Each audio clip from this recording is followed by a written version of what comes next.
This episode of Foodie Noir is brought to you by the Food Truck Scholar. Be sure to like and follow on social media and visit the website thefoodtruckscholar.com to learn more about Black-owned food trucks in your area and about resources for current and aspiring Black food truck owners. The revolution will be mobilized. So it looks like she got the request. Let's see if everything works out. Okay, so can you hear me? Yes, I can hear you. Look at God. Well, first of all, shout out to you for, bearing through it. It's okay. Lord, we tried Facebook Live, and Facebook Live didn't work for you. Then Instagram was struggling for me, but we are here. We're here. So how are you doing? I am doing awesome. I'm doing very good. How about yourself? I'm doing good. So I'm really excited. So first of all, let me just say to have somebody from the Great Food Truck Race is just making my day right now. Like, just honestly, I really didn't think you was going to respond when I just added you. I was like, oh my goodness. I was just so happy to see Black women on just in Food Network in general, but to see them on the food truck race, that just meant the world to me. So when you responded, I was like, oh my God, this is real. Well,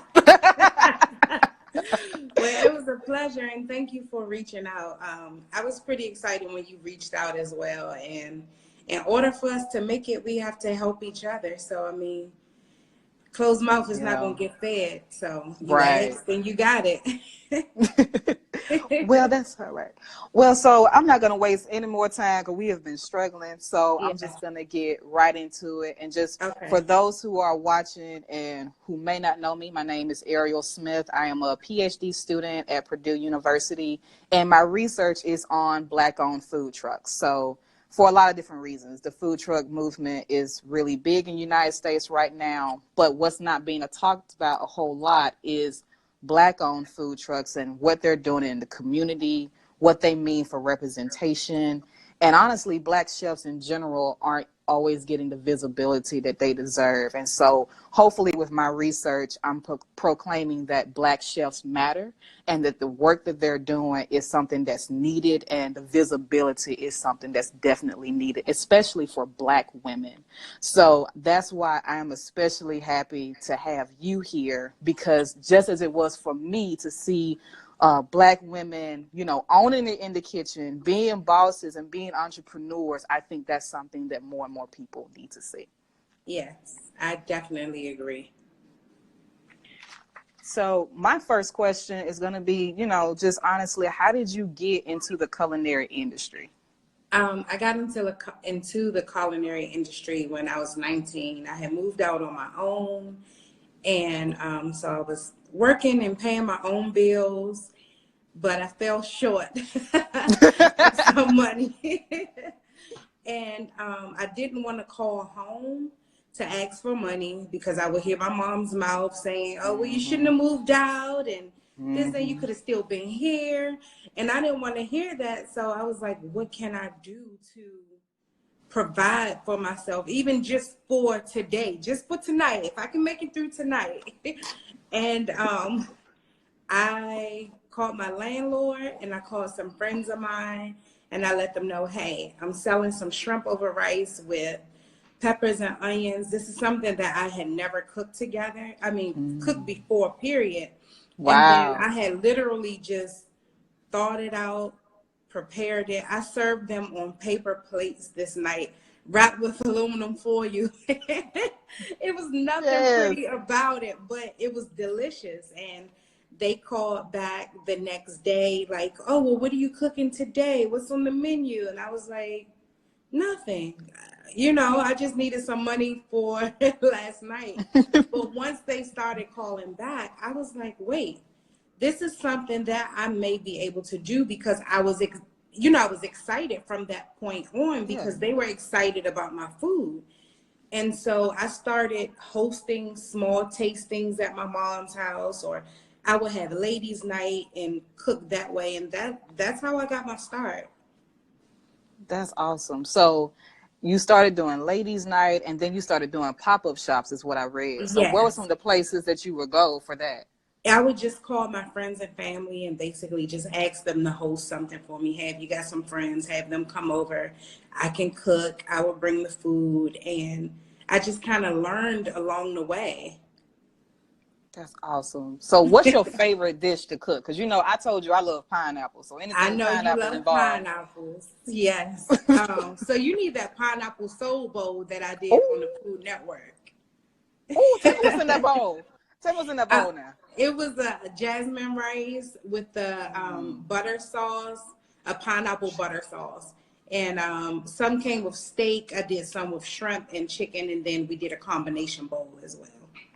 Okay, so I'm going to let you know right now. I'm going to need that with steak and chicken because I don't do shrimp. So I'm Okay. coming to DC just for Okay. this and walk Okay. me through. It's gonna be a great moment. Like I love to eat. I can cook, but not like you. But I can eat. Okay. So let's do that. You So got now it. so this all started with, hey, I need some extra bill money, Yes. and now you've been on Food Network. So Yes. walk me through that. So how did you, find out about it? How did you apply? Just So take me at the through it. beginning of this year, everybody wants to start fresh at the end of the year. They're writing out goals. This is what I'm going to do.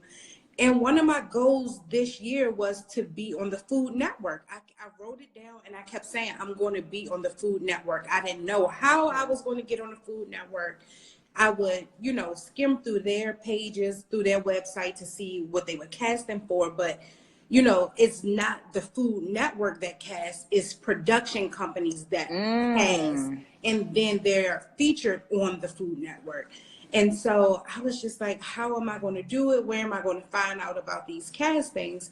And then my old boss, I was working on a project, on a FEMA project, have reached out to me. And she said, hey, Sassy, the Great Food Truck Race is looking for chefs to be on the show. She was like, I'm going to send you the information and you have got to sign up and, show them all your talent, be as sassy as possible. And I was like, okay, send me the Yeah. information. And as soon as she sent it to me, I signed up and then they called me back within like 3 days of me signing up. Wow. I'll never forget it. I was on my way to Restaurant Depot, and my mom and I were in the car, and I saw a Hollywood number, California number come up on my phone, and I pulled over, and she was like, well, what's wrong? I was like, girl, this is somebody from California calling. I had family in California, but I knew it wasn't him. Right. So I said, this is the Food Network calling. She was like, what? How do you know? I was like, girl, just wait a minute. And I pulled over, and I answered the phone. I was like, when do you need me? And they just bust out laughing. I was like, because I am ready. Let me know when. Listen, I ain't mad at you. Yeah, so that's how I got to be on the show. You know what I love most about that story is What? literally when you said, this was the dream that I had. I wrote it down and I was determined to make that happen. Mm-hmm. And, that's the part that a lot of times we miss is that there's a difference between, wishing for something to happen, but then actually making it a goal. Because a lot of times we have these fake goals where we say, Right, oh, it's right, my goal or it's my dream to do this, but we don't put in no type of action right. behind it. Yeah, a lot of people get scared. They start to doubt themselves with what ifs. But my thing is, what if it works? Don't worry Thank about what you. if it Yeah. doesn't work. What if it does work? And your situation can change just like that.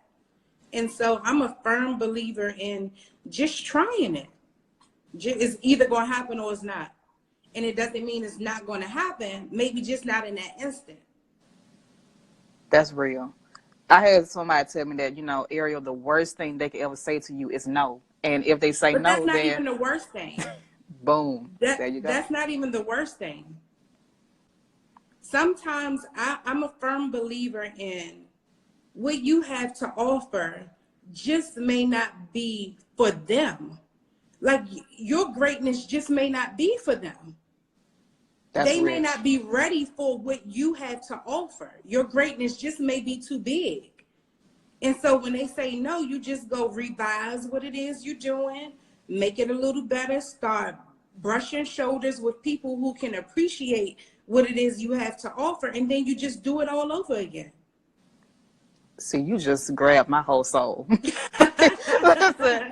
I may not even need church tomorrow, because you just preached today, okay?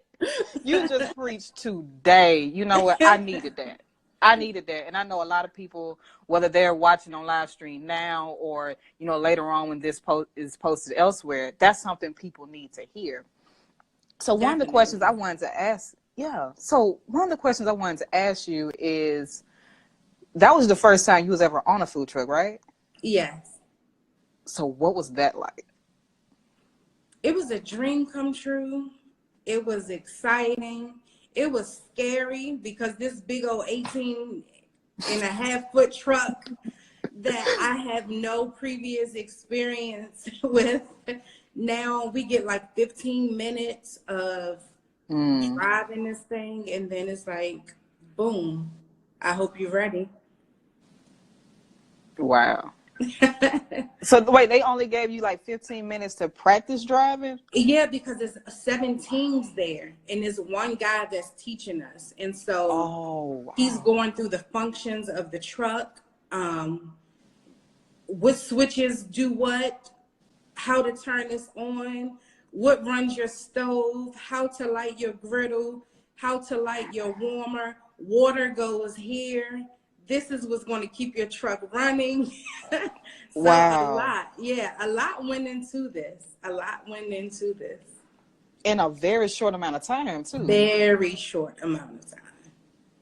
So how did you transfer your menu? Because you're an executive chef, you are a traveling chef. How did you figure out, okay, these are the menu items that I can use on this truck, and these are the ones I probably may not be able to use? My whole menu changed once we got there. Oh, wow. Yeah, they ask you what kind of food you plan on doing on the truck. You send it, and then I get there, and there's no oven on my truck. My truck happened to be a truck that wasn't equipped with an oven and like a 6-burner stove. I had a flat grill and a 2-burner stove. I had initially gone in with I was going to do a small menu, but I was going to do my loaded baked potatoes. Everybody loves the loaded baked potatoes. And so that's one of the things that I was going to, take to LA with me.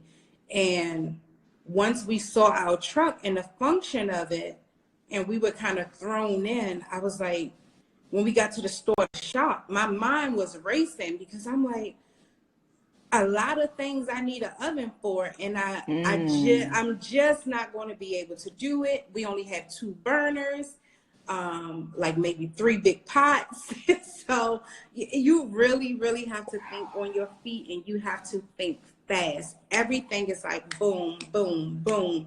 Shopping, getting back on your truck, like how you all saw us shopping, back to the truck, cook. It was no off-camera prep time where you had 2 hours to prep, let things marinate. That's not how it worked at all. So everything that you're seeing, this is real time. So they said you got this is real time, real stress, okay? You forget the cameras are there. You forget that it's these big cameras are in your face, but you forget that they are there. Trust me. Wow.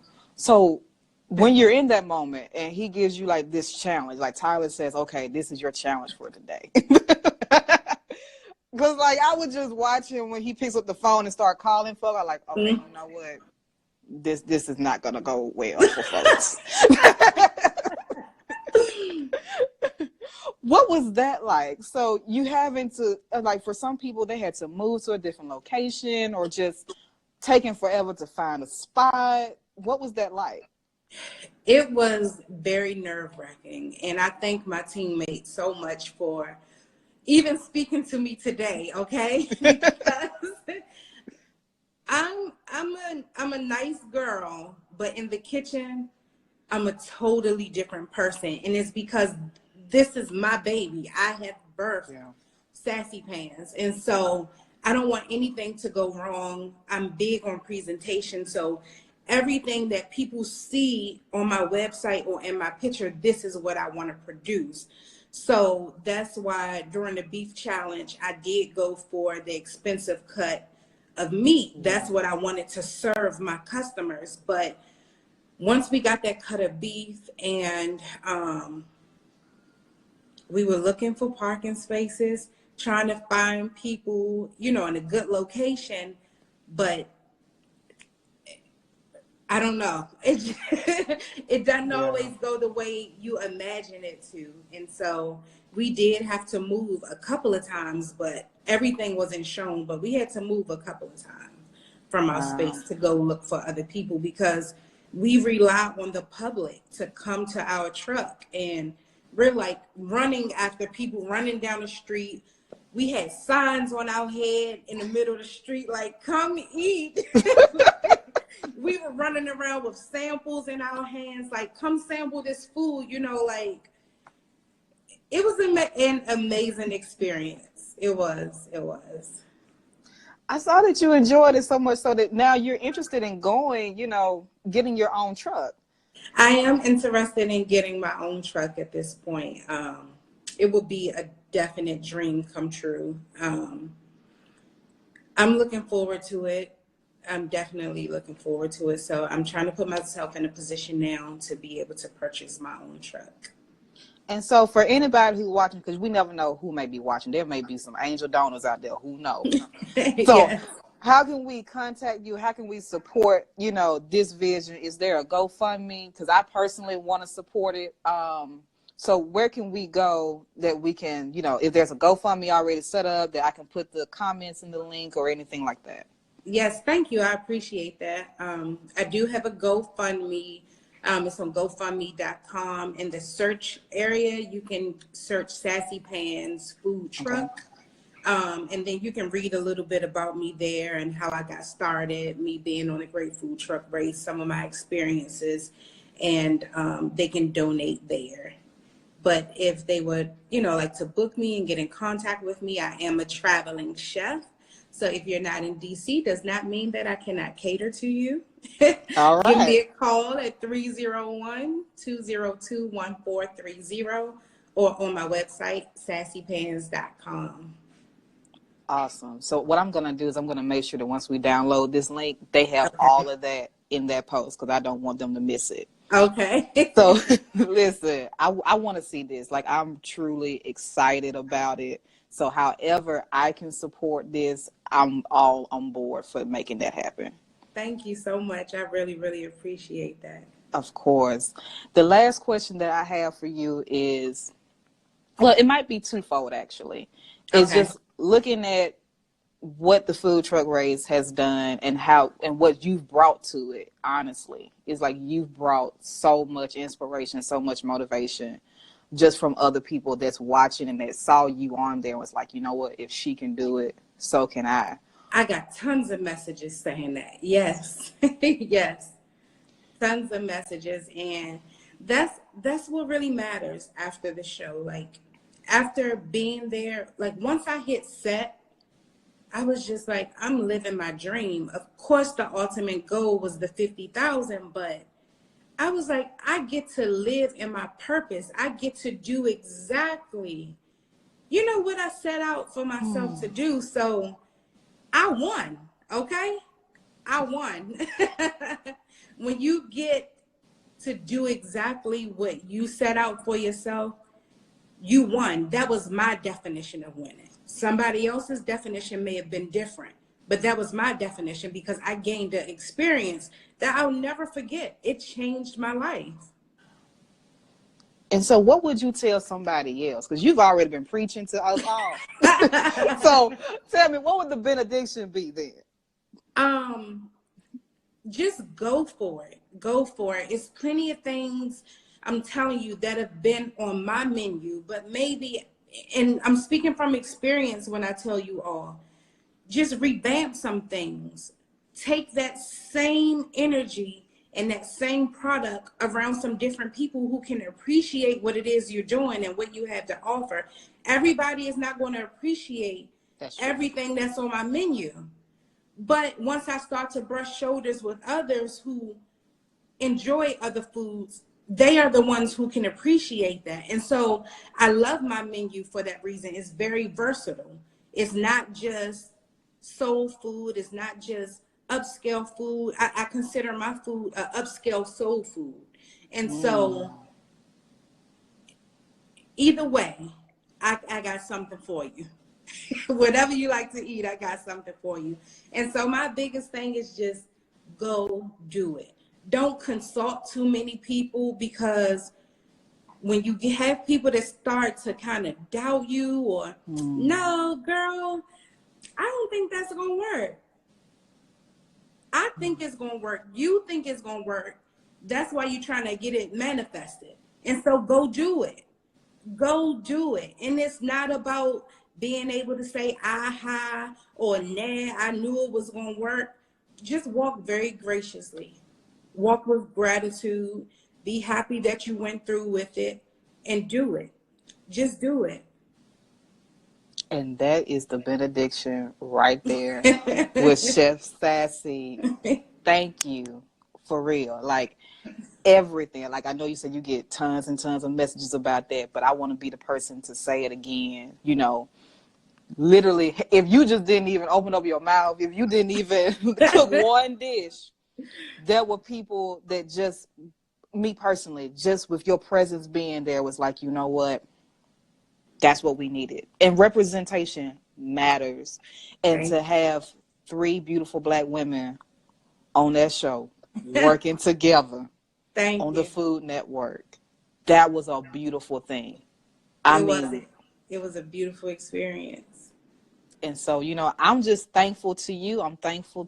Were they your co-workers or friends or? They were my girlfriends. Some of my girlfriends. Yeah. So I'm grateful to them, you know, for riding this out with you, because that's what everybody needs, is somebody that can believe in their vision and not just say, oh, that's good, girl, or oh man, that's cool, and just leave it at that. You know, sometimes we need people that's going to get in the trenches with us. Right, exactly. And make things work. Definitely. And they did. Yeah. So, and so sincerely, you know, I just thank you for braving all the different challenges we had with social media to make this work. And, you know, honestly, I hope this may have been our first contact, but I definitely hope this isn't the last. And so however I can support you with this food truck or in any other ways, if I'm in DC, you know, I'm going to hit you up. If I'm closer to DC where I can afford to have you come travel, I will do that too. I will travel to you. Yeah, I'm going to have to get my money right for that. So make sure. But, you know, thank you so much. And I look forward to chatting with you later. All right. Thank you so much. It was a pleasure. Thank you. Thank you. Bye-bye. All right. Bye-bye.